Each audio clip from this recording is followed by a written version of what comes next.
苹果和它一起煮，堪比止咳药，健脾胃、养肾气，咳嗽去无踪。大家好，我是傻姐美食。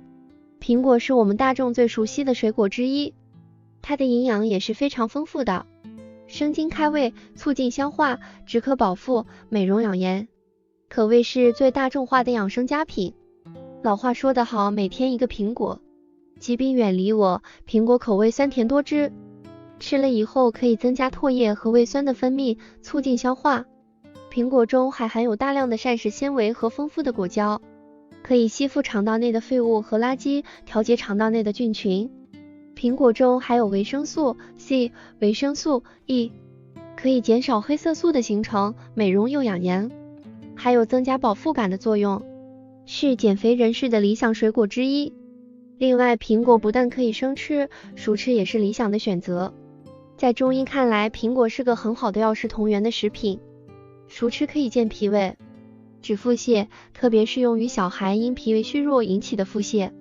而且苹果熟吃制作简单易上手，花样也很多。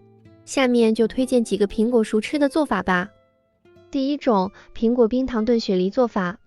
准备食材：苹果1个，雪梨1个，冰糖适量。制作方法：将苹果、梨洗净，去皮，切小块，放入蒸碗中，再加上冰糖，再放入蒸锅中隔水蒸熟即可。成品汤甜味美，老少皆宜。第二种，苹果醋。准备食材：苹果大约1斤，柠檬2个，冰糖适量，白醋适量。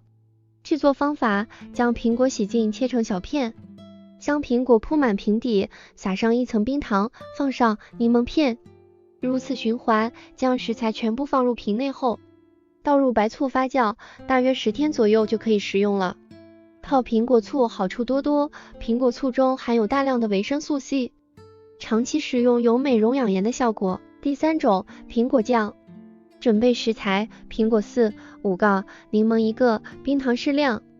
制作方法：将苹果洗净去皮去核，用料理机打成酱，柠檬洗净榨汁过滤，将苹果倒入锅中，加入柠檬汁，大火煮开后转中小火煮5分钟左右，加入冰糖继续煮，待冰糖融化后大火收汁，锅内的食材变粘稠后就可以出锅啦。第四种，苹果派。准备食材：苹果1个，黄油15克，白砂糖18克，手抓饼2个。制作过程：将苹果洗净去皮，切成小碎块备用。起锅放入黄油，融化后放入苹果碎炒至变色，加入白砂糖，待白砂糖融化，加入少许水淀粉，搅匀后出锅。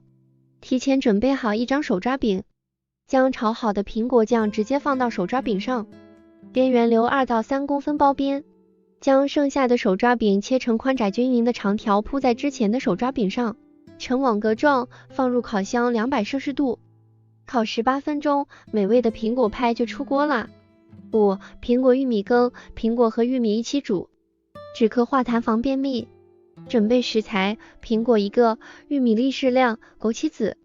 制作方法：将苹果洗净去皮，切成小丁备用，玉米粒洗净切碎，锅内加水烧开，加入切好的玉米碎，煮15分钟左右，煮好后加入苹果丁、枸杞子，再煮2到3分钟即可出锅。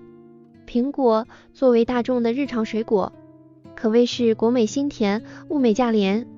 在这里告诉大家一个挑选苹果的秘诀，就是看果皮上的竖向条纹，条纹越多，苹果越甜。赶快行动起来吧！